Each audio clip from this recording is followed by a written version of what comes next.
भारत माता की जय। भारत माता की जय। जय श्री राम। जय श्री राम। जय श्री राम। जय श्री राम। आप सभी देश में मेरे मातृशक्ति बंधु बंधुओं सभी को मेरा सादर प्रणाम। हम ज़्यादा समय नहीं लेंगे। आज हमारे बीच एक हमारे वरिष्ठ प्रचारक जो कि सन 97-98 से हमारे बीच भी रहे हैं और लगातार हमें इनका सानिध्य प्राप्त रहा है। लगभग मैं 8वीं कक्षा में था तब से डॉक्टर साहब का सानिध्य प्राप्त है और लगातार इन्हीं के दिशा निर्देश के कारण हम आगे बढ़ रहे हैं। माननीय डॉक्टर साहब वरिष्ठ प्रचारक हैं, मूलतः निवासी जींद सभीतों के हैं। आजकल इनका केंद्र RK पुरम दिल्ली है। संघ के वरिष्ठ प्रचारक हैं। हमारा परिवार संगठन जो कि नूना माजरा गांव की धरा से 17 सितंबर 2017 को प्रारंभ होकर आज देश विदेशों में अनेकों इकाइयां काम कर रही हैं। हमारा मुख्य उद्देश्य है सेवा, संगठन और स्वदेशी के नाते हम समाज के अंदर कार्य करते हैं और निरंतर इसको आगे बढ़ाते हुए हम सभी आगे चल रहे हैं। यह जो एक प्रकल्प आप देख रहे हैं, यह भी संगठन के नाते हम सब इसी को आगे इसी प्रकार से अनेक कार्यक्रम हम आयोजित करते रहते हैं। अनेकों धर्म यात्राएं हम निरंतर करते रहते हैं। मैं ज़्यादा समय नहीं लूँगा क्योंकि इनका भी समय बहुत बहुमूल्य है। मैं माननीय डॉक्टर साहब से निवेदन करूँगा कि आज आप हम सबको अपना सानिध्य प्राप्त कराएं। जी डॉक्टर साहब। भारत माता की जय। सभी मेरी मातृशक्ति बहनों को मैं हाथ जोड़कर प्रणाम करता हूं। आज सारे देश में भगवान राम की चर्चा हो रही है। जैसे हम दिवाली मनाने की ओर बढ़ रहे हैं, क्योंकि भगवान राम 14 साल का वनवास उन्होंने अपने जीवन में देखा था। उनका वनवास वो 14 साल का अधूरा रह गया था। इसीलिए भारत में उनकी जन्मभूमि पर उनको 500 साल तक अपने मकान में, अपने मंदिर में स्थान लेने के लिए इंतजार करना पड़ा। 500 साल का वनवास 5 साल के छोटे से बाल रूप में रामलला ने, जो 1528 सन के अंदर एक मुगल आक्रांता बाबर ने हमारे भगवान राम के उस मंदिर को तोड़ करके वहां पर एक ढांचा बना दिया था। अंदर भगवान राम लला की पूजा होती थी और ऊपर मस्जिद के गुंबद बना दिए गए थे।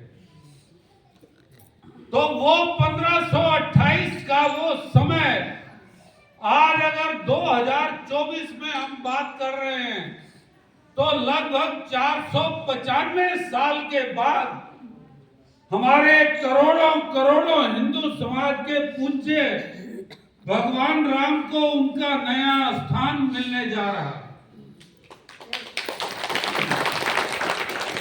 इस मंदिर के प्राप्त करने के लिए हिंदू समाज ने 78 लड़ाइयां लड़ी हैं। 78 लड़ाइयों में 3 लाख हमारे हिंदू शहीद हुए हैं। 3 लाख। तो ये हमारे हिंदू समाज में पराक्रम की कभी कमी नहीं रही। हमारे मंदिर को बाबर ने तोड़ करके मस्जिद बनाने की कोशिश की, लेकिन उसको युद्ध करने पड़े। हमने भी चूड़ियां नहीं पहन रखी थी। हमने 78 लड़ाइयां लड़ने के बाद ये 79 लड़ाई हमने जीती है और आज हम फिर से दिवाली मना रहे हैं। पूरे देश के अंदर दिवाली का वातावरण बन गया है। ऐसा लग रहा है कि जैसे सनातन फिर से वापस आ गया। तो हम सब मातृशक्ति बहनों की बहुत बड़ी भूमिका होती है। आज अगर मंदिरों की मर्यादा बची हुई है तो उसमें आप सब माता बहनों की बहुत बड़ी भूमिका है। आप घर में भी पूजा पाठ करते हैं और मंदिरों के अंदर भी आकर के पूजा पाठ को पुरुषों की तुलना में अधिक मात्रा में अपना योगदान देते हैं। तो ये देश राम का है, परिवेश राम का है। जन्मभूमि अयोध्या में मंदिर बन गया, ये आदेश राम का है। तो सभी आवाज हम सब राम की संतान हैं करोड़ों जिस्म लेकिन एक दिल एक जान है, एक दिल एक जान। राम ने उत्तर दक्षिण जोड़ा, भेदभाव का अंतर तोड़ा। उन्होंने जन्म अयोध्या में लिया और राम सेतु बनाने के लिए रामेश्वरम गए। वहां जहां रावण हमारी सीता माता को हर के ले गया था, उसको सबक सिखाने के लिए समुद्र के सीने पर भगवान राम ने पुल बांध दिया। वो त्रेता युग की बात है, जब कौशल्या मां के पेट से राम ने जन्म लिया था और जब वो छोटे थे तो उनके गुरु विश्वामित्र उनको एक जंगल में ले गए और हड्डियों का एक बहुत बड़ा ढेर उनको दिखाया। राम ने पूछा, गुरुजी ये किसकी हड्डियां हैं? तो उन्होंने बताया विश्वामित्र ने कि ये देवताओं की हड्डियां हैं। देवता जब यज्ञ हवन करते हैं तो राक्षस आते हैं, उनके यज्ञ के अंदर जहां पर लकड़ी और सामग्री डालनी चाहिए मांस के टुकड़े फेंक जाते हैं, देवताओं को मार देते हैं और उनकी हड्डियों का ढेर यहां पर एकत्र हो गया। तो फिर भगवान राम ने अपना धनुष उठाकर संकल्प लिया कि मैं इस पृथ्वी पर से राक्षसों का अंत कर दूंगा। मैं भुजा उठा के प्रण करता, निशिचर हीन करो मही, भुज उठाए प्रण कीन। ये राम जी का बाल्यावस्था में लिया गया संकल्प था और वो उन्होंने अपने जीवन के अंतिम सांस तक उसको निभा करके पूरा करके दिखाया। बेटा कैसा होना चाहिए, पति कैसा होना चाहिए, भाई कैसा होना चाहिए, ये राम का मर्यादित जीवन हमको सिखाता है कि हम राम जैसे कब बनेंगे। इसीलिए कहा गया है, चंदन है इस देश की माटी। ये जो मिट्टी है, ये इस देश की जो माटी है, ये चंदन है, इसका तिलक करना होता है। चंदन है इस देश की माटी, तपोभूमि हर गांव है।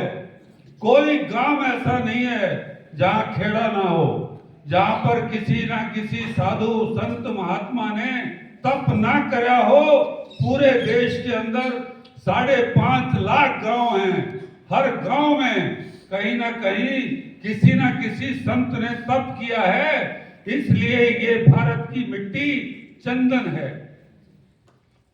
फिर आगे कहता है, हर बाला देवी की प्रतिमा। हर जो बेटी है वो देवी है और हर बच्चा बच्चा राम है। हाँ, सारे जितने बच्चे हैं वो राम का स्वरूप। तो हम मातृशक्ति माताएं बहनें यहाँ पर बैठी हैं, हमको ये देखना है कि हमारे बच्चे अच्छे स्कूलों में पढ़ रहे हैं, लेकिन वो राम का जीवन पढ़ रहे हैं कि नहीं? हमारे घर में रामचरितमानस है कि नहीं? हम अपने बच्चों को राम के जीवन के उदाहरण, उनकी कहानियां सुनाते हैं कि नहीं? ये हमारी जिम्मेदारी है। जैसे माता जीजाबाई ने अपने बेटे शिवाजी को छत्रपति बना दिया, जैसे कौशल्यानंदन राम ने विश्वामित्र के गुरुकुल में जाकर के और मर्यादा पुरुषोत्तम का स्थान अर्जित कर लिया, ऐसे हमने भी अपने बच्चों को राम जी का जीवन सुना करके उनको राम के जैसा बनाना है। राम जी ने ऐसे काम किए, वो नर के रूप में आए थे, लेकिन अपने कर्मों से वो नर से नारायण बन गए। आज हमारी भारत भूमि पर स्थित उत्तर प्रदेश में अयोध्या नगरी, वहां दिवाली मनाई जा रही है। वहां पर 3 एकड़ में एक बड़ा भव्य मंदिर बना है और लगभग 77 एकड़ में वो मंदिर बना है। पूरी दुनिया में सबसे भव्य राम का मंदिर अगर ये आगे आकर जो कहलाएगा तो वो अयोध्या का राम मंदिर होगा, जहां सरिये का प्रयोग नहीं हुआ है, केवल पत्थर से बनाया गया। तो ये राम जी के मंदिर में कल प्राण प्रतिष्ठा होने जा रही है। एक मूर्ति के लिए पत्थर ढूंढा गया था। कोसी नदी में 600 साल पुराना शिलाखंड शालिग्राम, बहुत बड़ा पत्थर, एक बड़े ट्राले पर रख करके अयोध्या लाया गया था। उस पत्थर में से एक भगवान की मूर्ति बनाई गई, जो हमारे राम लला के रूप में 51 इंच की ऊंची मूर्ति बन करके वहां पर स्थापित हो गई है। कल उससे पर्दा हटेगा। हमारे देश के प्रधानमंत्री नरेंद्र मोदी जी उस कार्यक्रम के प्रत्यक्ष साक्षी बनने वाले हैं। आज भारत का सौभाग्य है कि एक ऐसा व्यक्ति भारत के प्रधानमंत्री पद पर बैठा है जो संत की वृत्ति का है, जिसके अंदर एक देवता विराजमान है, और उसने 11 दिन का उपवास किया है। 11 दिन का, जो कल पूरा होगा। 11 दिन का उपवास कल पूरा होगा और कल वो मंदिर में, मूर्ति में प्राण प्रतिष्ठा का कार्यक्रम सारा संसार देखेगा। भारत के कोने कोने में आज उत्साह का वातावरण है। आज त्रेता युग जैसे वापस आ गया है, जब राम रावण को मार करके सीता माता को लेकर के लक्ष्मण भ्राता के साथ अयोध्या वापस आए थे। बिल्कुल वही दृश्य आज अयोध्या में दिखाई दे रहा। हम सब टेलीविजन पर रोज देख रहे हैं। पिछले 1.5 महीने से कोई भी ऐसा एक भी घंटा नहीं है कि जिसमें राम जी के मंदिर के समाचार ना दिखाए जाते। टीआरपी का क्राइटेरिया राम मंदिर का समाचार बन गया। आप देखिए, वहां पर 2100 किलोग्राम का घंटा उत्तर प्रदेश के एटा जिले से बन करके आया है, जिसको एक बार बजाएंगे तो 3 किलोमीटर दूर तक उसकी ध्वनि, उसकी गूंज सुनाई देगी।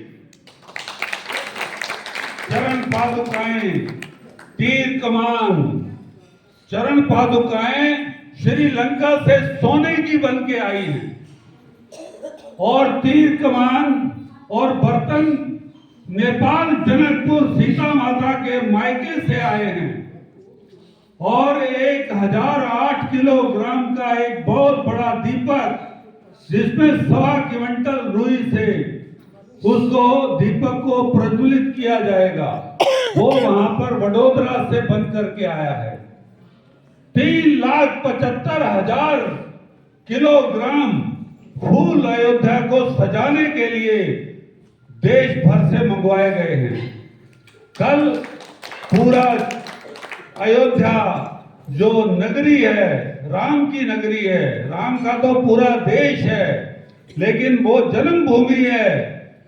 वहां पर सारे देश और सारे संसार भर से राम भक्तों का एक बहुत बड़ा मेला शुरू होने वाला।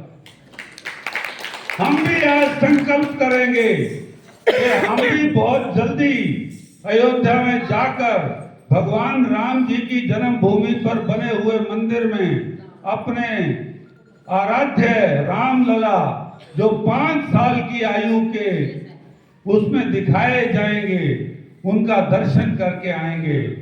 और उनके आप चित्र देख रहे होंगे, उनको टीवी में देख रहे होंगे। कल 11 बजे से 1 बजे तक हमने अपने टीवी स्क्रीन पर अपने बच्चों और बड़ों के साथ अपने घर में या मंदिर में 2 घंटे लगातार राम जी के नाम का जाप करना है। श्री राम, जय जय राम। हम अभी 5 बार बोलेंगे, मेरे बाद 1 बार बोलेंगे, फिर 5 बार लगातार बोलेंगे। श्री राम, जय जय राम। श्री राम जय जय 5 बार। श्री राम, जय जय राम। श्री राम, जय जय राम। श्री राम, जय राम। 14 साल का वनवास राम जी ने अपने पिता के द्वारा दिए गए उस वचन के कारण से पूरा करके दिखाया। राम जी का अगले दिन राज तिलक होने वाला था और उनको फरमान सुना दिया गया कि 14 साल तक आपको जंगल में रहना है। एक क्षण के लिए भी उन्होंने पिता की आज्ञा का उल्लंघन नहीं किया। वो जंगल में गए तो अपने साथ कोई चूल्हा, बर्तन, आटा या सब्जी लेकर के नहीं गए। कोई अपने साथ अपने पिता के द्वारा भेजी गई सेना को लेकर के नहीं गए। और भरत उनके पीछे पीछे, भैया मुझे नहीं बैठना है गद्दी पे तो आपको ही बैठना है। चित्रकूट से भगवान राम की खड़ाऊ लेकर के आ गए और अपनी खड़ाऊ को रख करके शासन चलाते रहे और कहा, भैया 14 वर्ष से एक भी दिन अगर हो गया, आप नहीं आए तो मैं जीवित नहीं रहूंगा। भाई कैसा होना चाहिए, भरत ने उदाहरण प्रस्तुत कर दिया। हमारा जन्म भगवान राम की जन्मभूमि के अंदर हुआ है। ऐसी भूमि, ऐसा भारतवर्ष जहां राम और कृष्ण जन्मे, हमारा भी जन्म वहां हुआ है। ये हम बड़े भाग्यशाली हैं कि उसी धरती पर जहां देवता जन्म लेने के लिए तरसते हैं, भगवान ने हमको पाकिस्तान या ईरान में जन्म नहीं दिया है, भारत की धरती पर दिया है। हम बड़े भाग्यशाली। तो भरत का उदाहरण मैं दे रहा था। भरत के बारे में लिखा है कवि ने कि राज मुकुट की गेंद बनाकर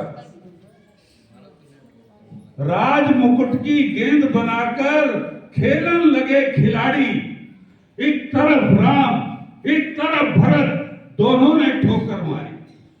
ये है राम का जीवन, जहां उनका भाई भी गद्दी पर बैठने को तैयार नहीं है।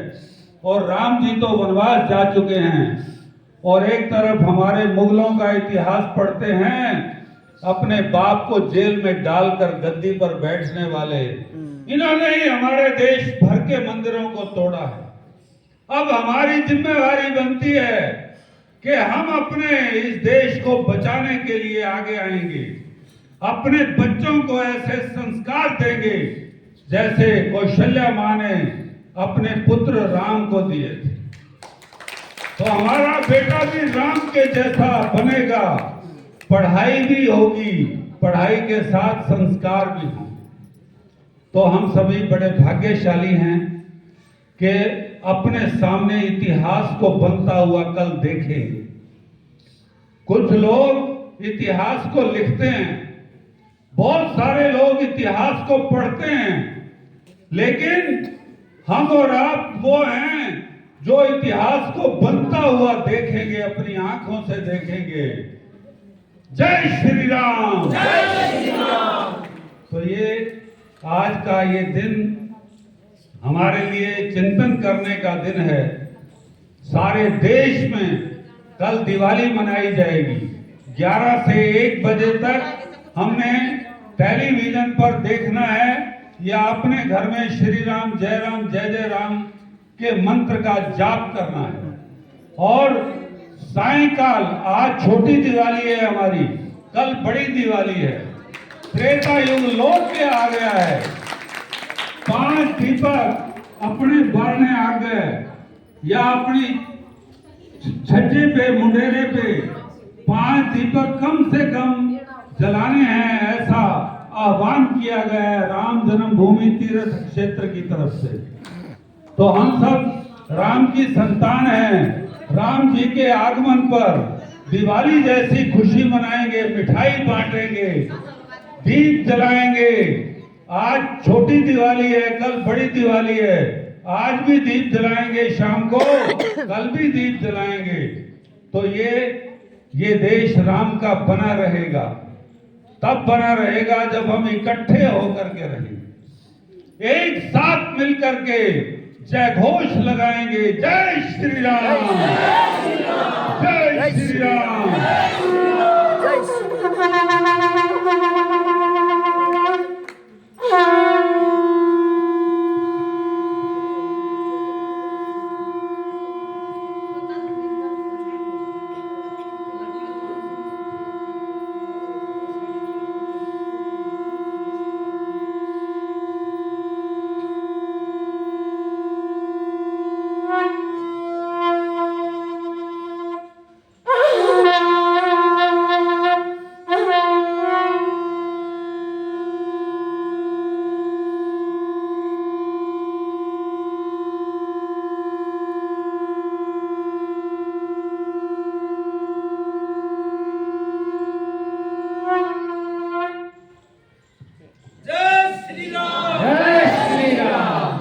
बहुत धन्यवाद श्रीलाल जी।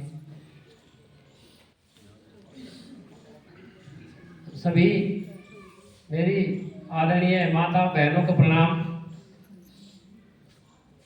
ये हमारे लिए बड़ा हर्ष का विषय है, हमारे गांव के लिए भी, कि गुरुजी हमारे हर घर से 1 चम्मच देसी घी ऐसे इकट्ठा करते हुए कई किलो घी, हमारी जो आज राम प्राण प्रतिष्ठा का जो मंदिर है, वहाँ जो अखंड ज्योत जो जल रही है, उसमें इस घर के हर घर से 1-1 चम्मच घी का योगदान उस अखंड ज्योत में आज जल रहा है। ये हमारे लिए बड़ी खुशी की बात है। दूसरी बात कि हमने जब ये राम मंदिर के लिए हम सबको गर्व होना चाहिए, हमारे हर घर से 1 ईंट का दान आज उस मंदिर के अंदर हमारे सबके घरों से पहुंचा हुआ है। तो ये हमारे लिए कम हर्ष का और खुशी का विषय नहीं है।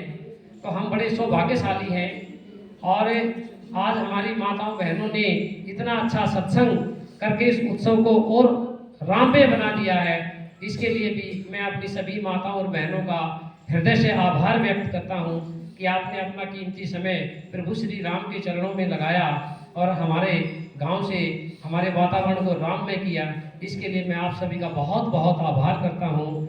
आदरणीय गुरुजी, जिनकी सानिध्य और आशीर्वाद से जो कभी 9 व्यक्तियों से एक हमारा संगठन शुरू हुआ, हमारा परिवार के नाम से, अपने निजी परिवार से ऊपर सामाजिक परिवार हमारा एक बना, और आज जैसा कि हमारे गुरुजी ने बताया भी है कि पूरे भारत के अलावा 18 देशों में हमारा परिवार कार्य कर रहा है। उसी का स्वरूप एक आज आपके सामने है। तो मैं गुरुजी का अपने गांव की तरफ से विशेष आभार व्यक्त करता हूं, और जितने भी हमारा परिवार के दायित्ववान कार्यकर्ता और सदस्य हैं, उन सब ने अपना कीमती समय देकर इस सत्संग मंडली का आयोजन किया। मैं इसके लिए भी अपने सभी कार्यकर्ताओं का हृदय से आभार व्यक्त करता हूँ अपनी माताओं और बहनों का।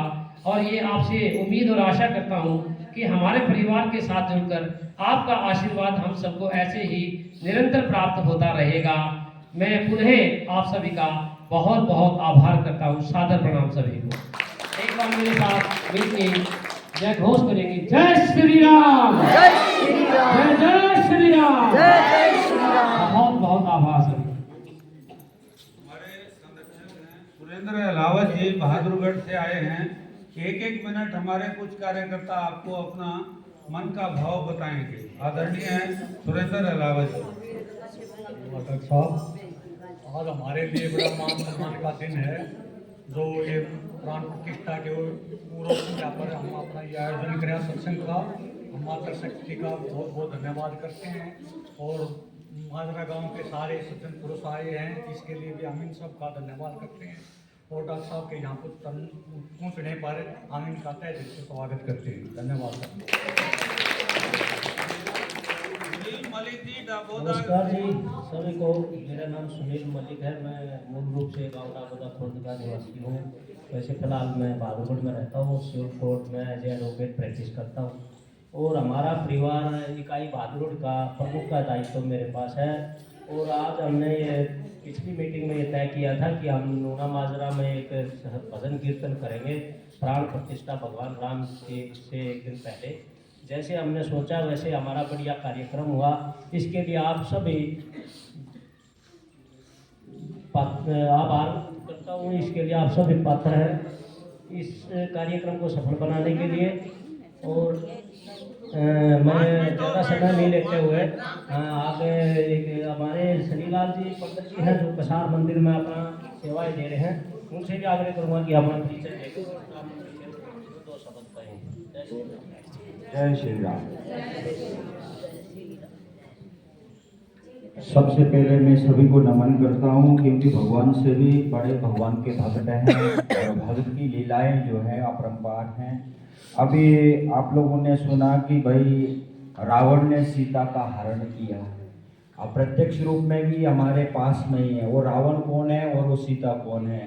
जब इंसान को क्रोध आता है, क्रोध रूपी रावण जो है बुद्धि रूपी सीता का हरण करता है। तो मैं ये प्रार्थना करता हूँ कि वास्तव में हम राम राज्य स्थापित करें। राम राज्य में पता क्या होता था? राम राज्य में बाप के सामने बेटा नहीं मरता था और माँ के सामने कभी भी बेटी विधवा नहीं होती थी। तो हमें उस राम राज्य की परिकल्पना करते हैं। ऐसा राम राज्य आए हमारा।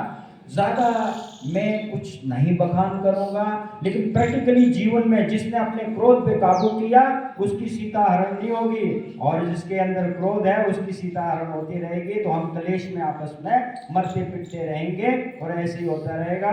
तो मैं प्रार्थना करता हूँ उस परमपिता परमेश्वर को कि वो सबके घर में शांति दे और सबके घर में जो है बुद्धि का जो है पोषण भरण पोषण हो। ऐसा ही भाव रखते हुए मैं आप लोगों का ज़्यादा समय नहीं लूँगा और यही प्रार्थना करता हूँ परमपिता परमेश्वर जो है आप सबको सद्बुद्धि प्रदान करे और आगे हम उस उन्नति को जो राम राज्य में उन्नति थी, जो राम राज्य में प्रेम था, जो राम राज्य में शांति थी, वही राम राज्य हमारे लिए उत्पन्न हो।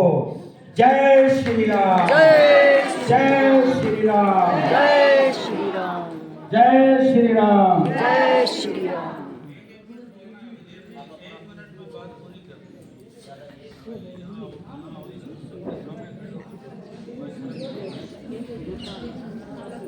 मातृ शक्ति को मेरा प्रणाम। आज बहुत आभारी हूँ मैं आप मातृ शक्ति का कि आज आपने आकर के और जो राम नाम की जो शोभा बढ़ाई है, मैं उसके लिए बहुत बहुत आभारी हूँ सब मातृ शक्ति का। और अपने देव तुल्य जो सुरेंद्र जी इसके प्रमुख हैं हमारे हमारा परिवार के। सबसे बड़ी खुशी की बात है कि ये जो हमारा परिवार जो एक संगठन इकाई ये जो शुरू हुई है 18 देशों में चल रही है, ये हमारे ही गांव से स्टार्ट की है, इन्हीं के सानिध्य से। ये अपने गांव से जन्म हुआ इस इकाई का। ये हमें बहुत ही खुशी की बात है। और आज जो ये जो प्रोग्राम हुआ इसको मैं तो देख के बहुत ही हर्षित हुआ हूँ। शायद आप भी सभी लोग हर्षित हुए होंगे। और जरूर अपने जो है राम के संस्कार अपने में रखो। जिसको मानोगे, जिस देवता को पूजोगे, वही संस्कार तुम्हारे घर में कार्य करता है। दूसरे देवता को पूजने से राम का संस्कार खत्म हो जाएगा, औलाद तुम्हारा लात मारेगी, फिर यूं कहोगे औलाद खराब है। इसलिए अपने देवताओं के को नमन करो, अपने देवताओं को पूजो, दूसरे के देवताओं का आदर बेशक करो, लेकिन पूजा अपने देवता का, अपने झंडा रखो। राजनीति का ही तो रोड़ा है भाई, देवों का राज रहे और राक्षसों का नीचे रहे, बस यही तो रोड़ा। और क्या है, सद्गुण ऊपर रहे और दुर्गुण हमेशा नीचे रहे। जय श्री राम। जय श्री राम।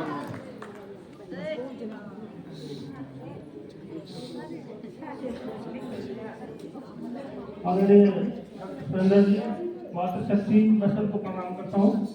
मैं काफी दिन से इस इंतजार में था, मैं एक संदेश देना चाह रहा था, लेकिन इतनी मातृशक्ति और इतने इंसान जो है एक साथ नहीं मिलते। मैं एक रिक्वेस्ट करना चाहूँगा, बाकी तो बहुत बड़े ज्ञानी आदमी यहाँ हैं, इन्होंने ज्ञान पूरा बांट दिया है, लेकिन एक बात जरूर कहना चाहूँगा कि जो हम पूजा पाठ करते हैं ना, जो हमारे देवी देवता इतने हैं कि वो क्या कम पड़ जाते हैं। हम पीर पे सैयद पे जो जाते हैं ना, जहाँ हमारा धर्म भ्रष्ट होता है। और जो अभी थोड़ी देर पहले बात चल रही थी श्री राम की, वो तो बहुत मतलब भगवान समझो, हम उसको छोड़ के उस टाइम के जो राक्षस थे, हकीकत में पीर, सैयद और गाजी, ये तीन उपाधि तब दी जाती हैं दूसरे धर्म को, या हमारे हिंदू धर्म को, या मुस्लिम के अलावा कोई धर्म है उसको जितना ज्यादा नष्ट करेंगे उसके आधार पर ये उपाधि दी जाती है। अगर हम हमारे पूर्वजों को तो मार के उस उपाधि को लेके यहाँ उसकी कोई मजार बना दी गई है और उसकी हम पूजा करते हैं, इसका मतलब सीधा सीधा है हम हमारे पूर्वजों को गाली दे रहे हैं।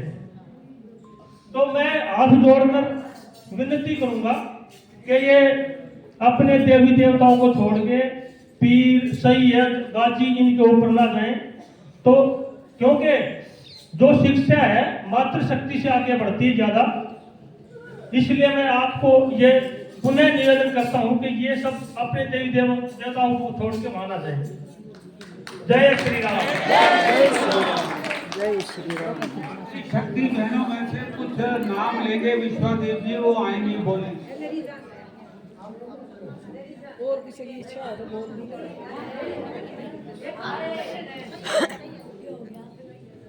आप सबको जय माता दी, राधे राधे, जय